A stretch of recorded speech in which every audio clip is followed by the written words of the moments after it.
Welcome, everybody. I am here today with Ivo Jeramaz of Grgich Hills, which is one of those beautiful vineyards that has a legendary past and present and future.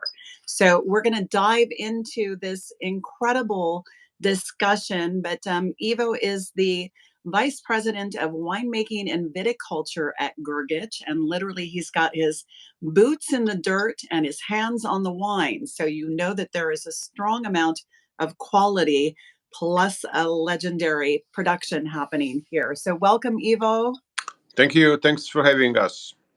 It's wonderful to have you here. You know, there is so much to know about Grgich, and not all of it is well known. But you guys have been doing organic for a long time. Can you tell us a little bit about the adventure into organic and kind of how you and Mike Grgich made that determination to approach organic farming? Yes, of course. So when Mike lived in a small Croatian village called Desne before Second War, his family produced all food. There was nothing to buy in the village, so you have to produce your own food. And Mike was also shepherd. He had herd when he was 7 years old. He had to take care of goats and sheep. So at that time, there was no fertilizers, no pesticides, no herbicides. So farming was not called organic, biodynamic, or natural. It was farming done for thousands of years. When I was growing up in Croatia in 60s and 70s, my father also had a little farm, and we produced most of food. So I'm very versed into natural farming. So fast forward, when I arrived here in '86 from Croatia, and then my uncle Mike put me in charge of vineyards in early 2000s. I immediately noticed that these farming companies that were working for us are using all these godforsaken chemicals. Oh, yeah. Mike, in early years, was so busy making wine, promoting wine. He was one-man show for Grgich when they opened business in '77. He had no time to supervise vineyards. So I had meeting with him, and I asked him, "Why are we using these chemicals?" And he said, "I didn't even know. Please stop immediately." And so that Wow. 2000. Since 2000, not every vineyard was abused, but some were, and so we became kind of started transitioning, and by 2003 we did organic and biodynamic farming. So it's been over 20 years, the journey of this most incredible farming. My goodness. And you have been organic certified or certified organic since when? Since 2003, and Fantastic. COF, and then we started also in 2003 biodynamic farming and certified by Demeter in 2006. After a few Beautiful. years of being certified, my uncle has some problems with teachings of Steiner, so he told us to remove certificate, but we still continue to this day to practice biodynamic farming. So we make all preparations on our properties and still do biodynamic farming, but we don't advertise it. So, from the standpoint of biodynamic farming, I want to delve into that a little bit because there is so much confusion, particularly from the consumer standpoint. We've seen people burying manure in cow Mhm. horns. Please tell us what biodynamic farming means to you and Grgich Hills. And I completely understand confusion. If you read anything by Steiner, who was a brilliant philosopher, occultist, how did he come up with all these recipes when he was not farmer? Is beyond belief. But lots of stuff. It makes sense to me, especially now when we discover regenerative farming. How when he would say Earth is breathing in and out, we laugh. Many people laugh, but that's true. Earth is breathing in and out at Yeah. night. The earth inhales oxygen, and in the morning exhales carbon dioxide produced by bacteria. So even though Steiner was very poetic, lots of this stuff makes sense. So all these preparations, the way I understand them, they are like hormones. If you eat a food, you take 100 grams of steak, that's your protein. You need hormones and enzymes to help you digest that food. So these preparations that we apply in very small, minute amounts are like hormones, and they enhance they increase the process. They are there to help processes. Themselves are not important, but they enhance microbiological processes in soil. And I think when we think of soil, I mean, traditionally, if you're not a farmer, you're just thinking, and in particular, I get a vision from The Grapes of Wrath, that movie, the John Mm-hmm. Steinbeck book was based on, where there's just a dust bowl blowing Yeah, around. And yeah, I mean, the honest to God future for Earth is that, unless we practice regenerative yes. biodynamic farming. So I'd love to hear from your perspective, and your degree. You've got a science type of degree. Is it engineering, or what is your? Yeah, I have master's in engineering. I am mechanical engineer. Got it. So you understand the science side of things Yes. implicitly, and the living and breathing organisms that are in the soil. Tell us a little bit about what regenerative farming is and what this process to get certified was like, if you would. Yeah. So before I explain regenerative farming, I need to explain conventional farming. We humanity, we are very smart, and we got away from nature. We think we are smarter than nature. We are smarter than this design of nature, and that we can impose our will on nature. Yes, we can. At what cost? Look where Right. we are heading to disaster. And so regenerative farming offers alternative to this chemical farming. Chemical farming is based on reductionist system. You take everything apart until you get to a small molecule or element, and you study that. But nature doesn't work that way. Nature is a system, and most complex system. What is below our feet is most complex system than anything else that we have.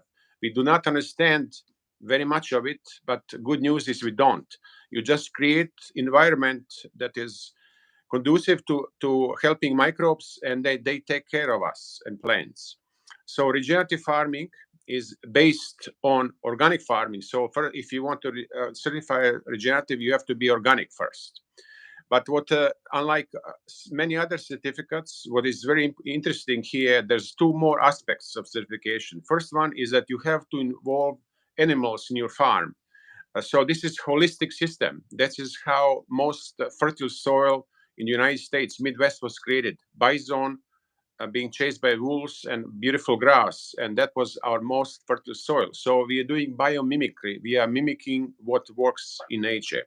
So the second point of, again, regenerative farming is, again, involvement of animals. Third part, which I don't know any other certification involves, is it's a social justice, which is very dear to my heart because I'm immigrant, and we have 40 Mexican workers working day and night in our vineyards, literally, because sometimes we have to pick grapes at night. Yeah. And they are our true heroes. They produce this wonderful quality, and until recently they were not recognized. Now, if you want to certify regenerative, you have to provide them a living wage, which is about $23 per hour here in Napa. And what is interesting, once we've done this, actually our cost of farming went slightly down, not 30 or 40% up. Why? These workers are so grateful to be treated with respect, and not that they're going to be millionaires with $23, but for them it's a huge bump from $10 an hour about 10 years ago. So they are far more productive. If there's something with the tractor wrong, they report immediately. Before this, who cares? I don't care. The vineyard management, they don't respect me. I don't respect them either. So this all works, and it's for all our benefits. That is so beautiful, and those are really important pillars Yeah, for anybody in farming, right?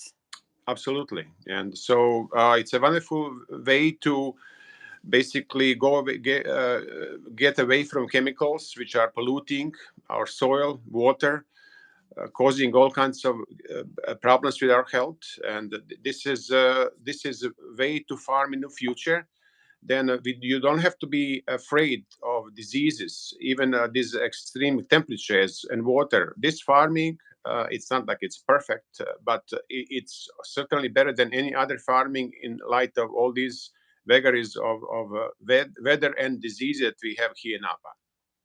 It's so funny because you think doing something as simple as chopping down a weed is going to be better for even your yard, and in reality it's not, because more weeds will come so they can protect what's being destroyed underneath that we can't Yeah. see and we have no knowledge of. So it's the earth is perfectly capable of healing itself if we give it the tools with which to do Absolutely. that and Yes. remove the toxicity.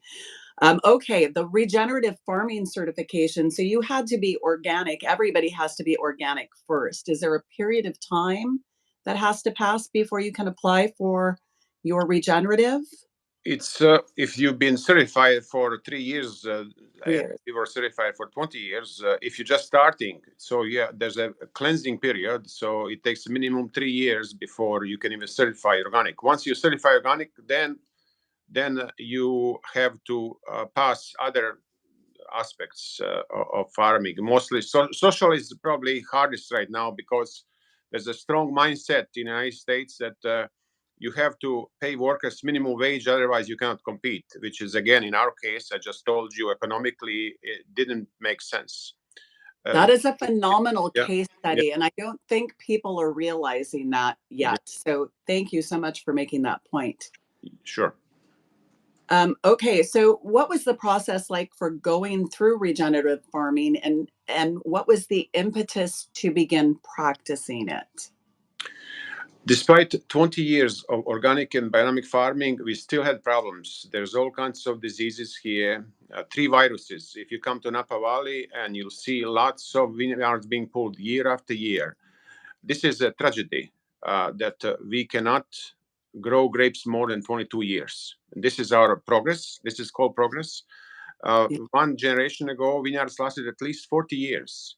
You go to France, you know that you cannot be Grand Cru unless vineyard is 20 years old. Yeah. Young vines produce very nice wines, never great wines. So what a loss if you have to remove your vineyards so suddenly. Also cost. That when you come here and all Napa wines are over $100, that's one reason is you are, instead of having 40 harvests, you only have 20 harvests. That's Yeah. the cost, of course. So this regenerative farming is based very simple principles. You want to cover your soil all the time. So in winter we grow cover crops. Anything green produces carbohydrates in leaves. That's a photosynthesis. What we didn't know before, now is that 50% of these sugars, carbohydrates, are used to feed microbes. So this Wow. is a synergy between symbiosis between plants and microbes, being going on for billions of years. We just didn't notice. And so this is natural way to how plants operate. Current system says you plant something, plants deplete nutrients, you have to replace them, otherwise your soil go broke in a few years. Well, we've been all seeing those beautiful redwoods, some of them 2,000 years growing in the same place. How did they survive? That Yeah. theory doesn't hold water. So everything we do here, it's called biomimicry. We did not invent anything. We just observe. We are observers, and we apply what works in nature. Nature is perfect, not us. So when we plant cover crop, we plant many different species, because each different plant, has its own microbiome. So more microbiomes you have, more different microbes, it works better. And why microbes? Because microbes can release nutrients for plants. If plant needs calcium, plants cannot go into calcium carbonate. Calcium is connected to carbonates and not available to plants. Only microbes through enzymes can release it. So microbes are being fed by plants. In exchange, they feed plants and also protect them from other harmful microbes. It's a natural way. If who is protecting other plants in nature, if this kind of current system that is you have to spray, otherwise insects will ruin you or something like that. Works in nature, you wouldn't have nature. So it's for me, it's common sense, but I guess some people don't see that way. No, and I mean, I think part of it is an education process, but I also think it's educating the consumer, because the more that the consumer gets this information, they're going to start demanding Yeah. change. Yeah. So I really appreciate you taking the time to educate us, and certainly understanding the microbial relationship that the microbes have with the plants and the carbohydrates. So it's like, stop pulling your weeds, stop Yeah. pulling your leaves, let them stay there and let nature do its thing, right? Yeah, so wonderful, actually, introduction to what I want to say. So we had 50 farmers here that they came to learn how to give up Roundup and chemicals, Oh my and they goodness. want to know, how do you deal with weeds? And so we have cover crop obviously everywhere, and I said, show me what is weed. What one is weed? And he couldn't find anything. There is no weeds. I love plants all equally.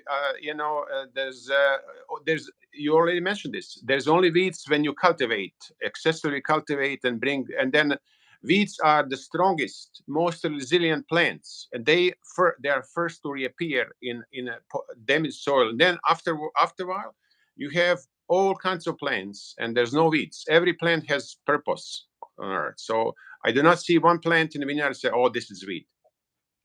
And you educated 50 farmers. Were they from other wineries, or kind of a very mixed? Overwhelmingly for other winery or vineyard management companies. Yeah, so there is lots of interest. I'm very happy to see, and our role here is not just to have this secret of this best farming. We want to spread. We would love to. Everybody in Napa Valley is certified regenerative. We will be better, all of us, for that. How difficult was it to get the regenerative certification?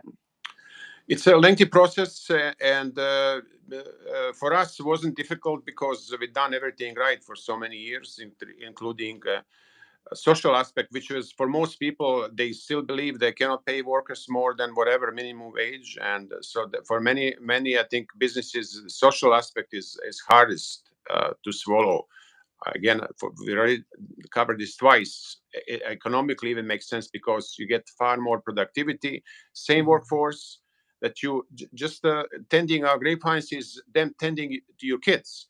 Would you want different people all the time? No, you want No. loving people. And same thing, when you have people you trained, they know, you want to retain them. So it's totally one important part. Regenerative farming is cost effective. It's more profitable. That's what it's hard to understand for many people. We are in business. Do we want to just lose, if you lose money year after year? But listen to this: regenerative farming is more profitable. And that is going to blow some people's Yeah. minds and hopefully blow them right into change. So thank you for that. Okay, so what should the consumer know about the impacts on wine, primarily from organic first? So people are not aware when they drink beautiful wines how many chemicals could be in that wine. And pretty soon, I think government will start poking and analyzing our wines. So basically, just like with organic fruit, there's no harmful chemicals in the wine.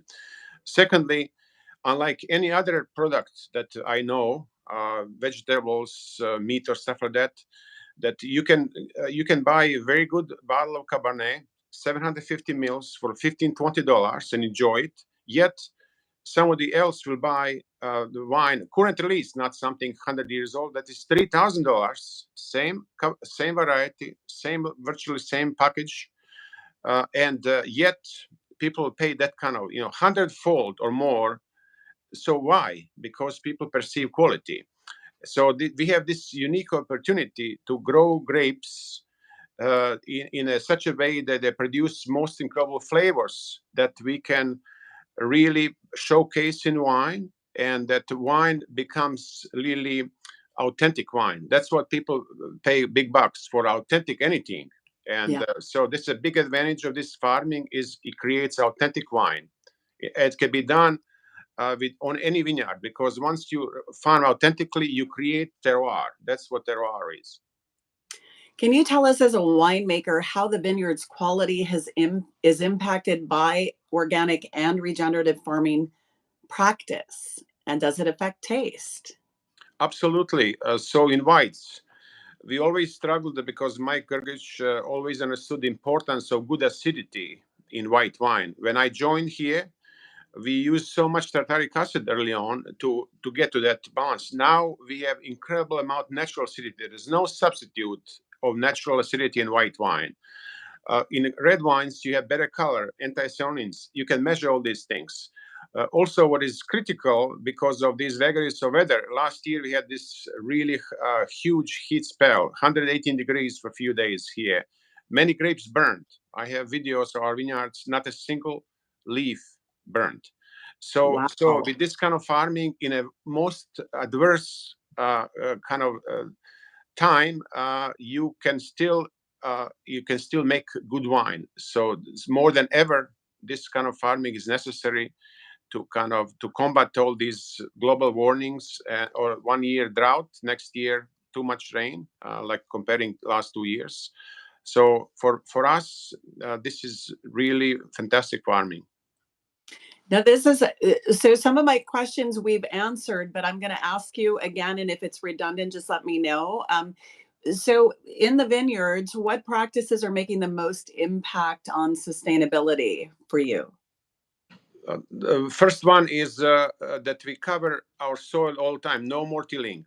So that's you mentioned already what happened to our soils in Midwest after 30 years of tilling. Most fertile soil became dust.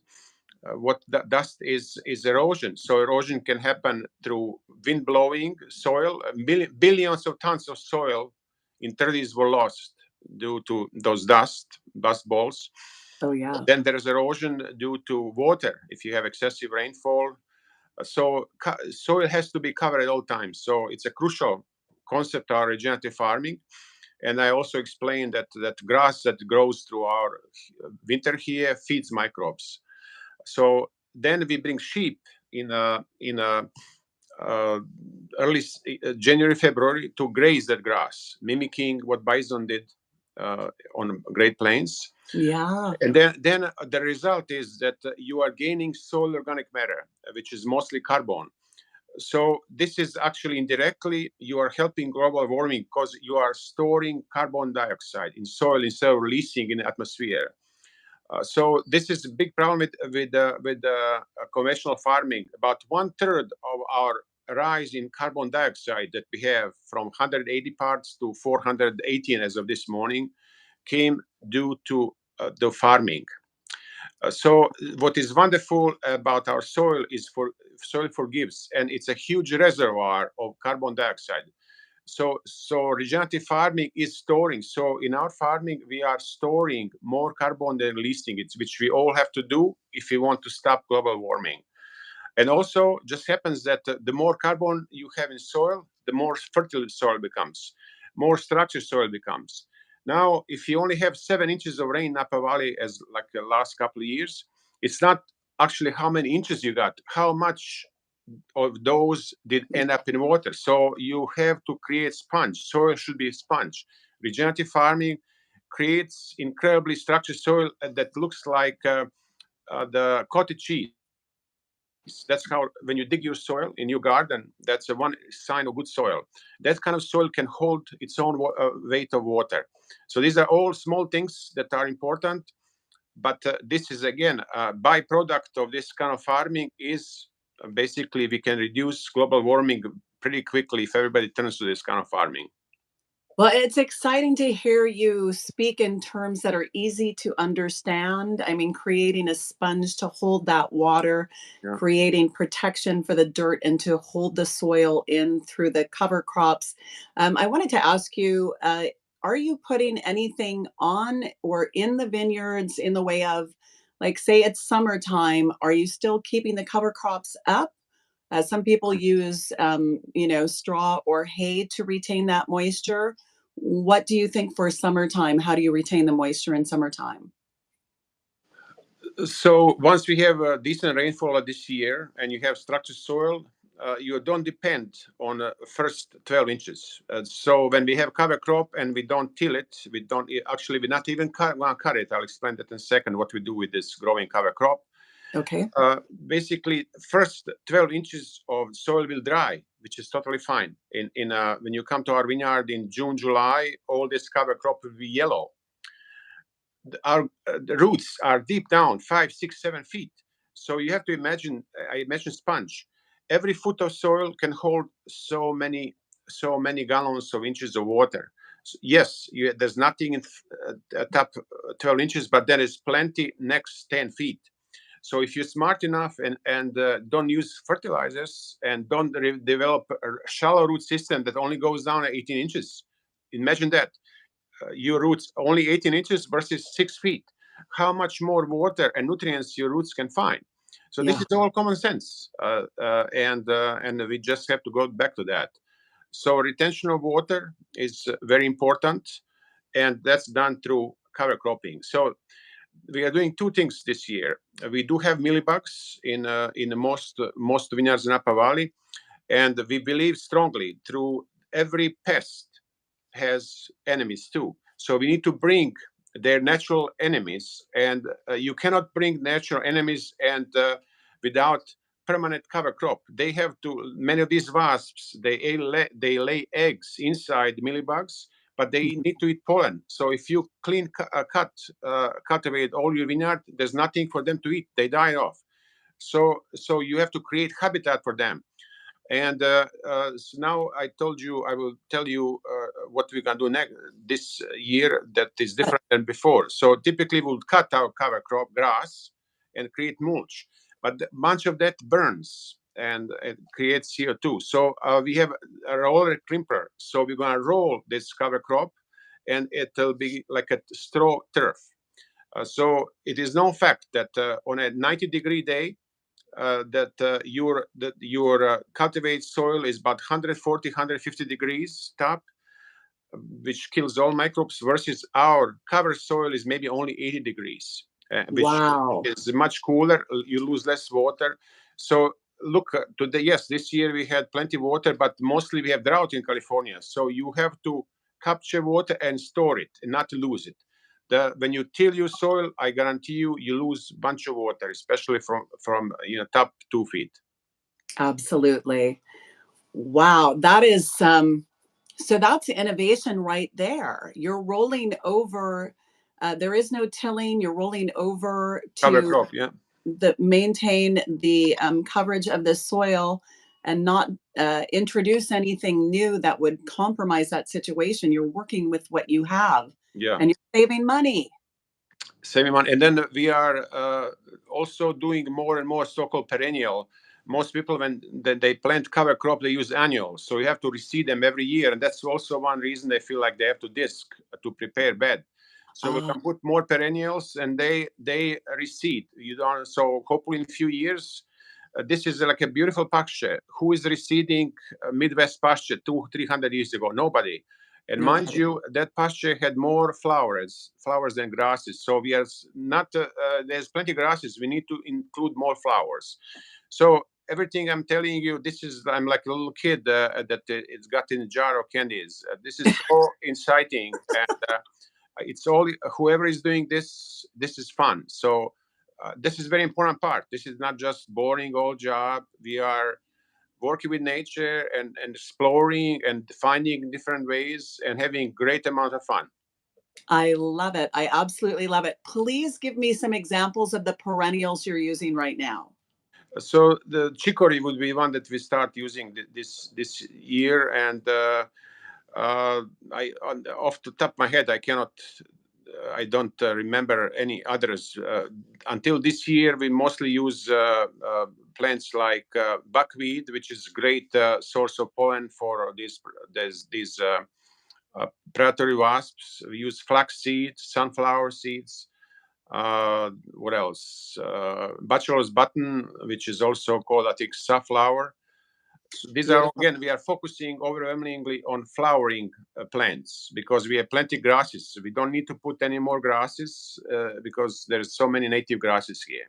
So we are turning our cover crop from being green, more color better, because that attracts insects. And it's beautiful as Yeah. well.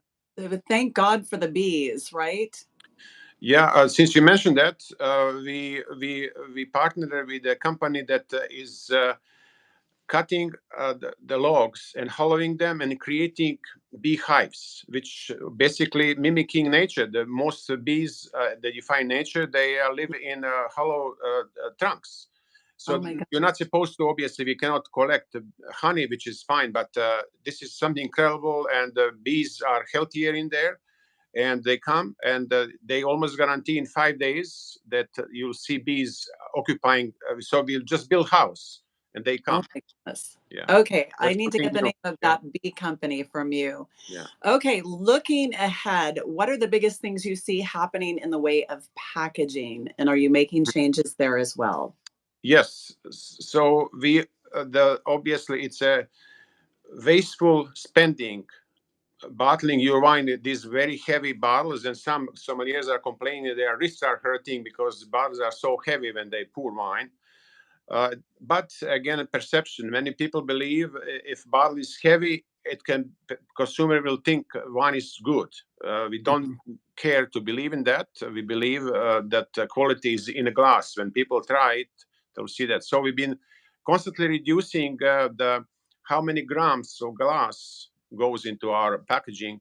So it used to be 464 grams. Now we are down to 404 grams, and many today's wines are bottled with over 1,000 grams. So there's no difference in quality.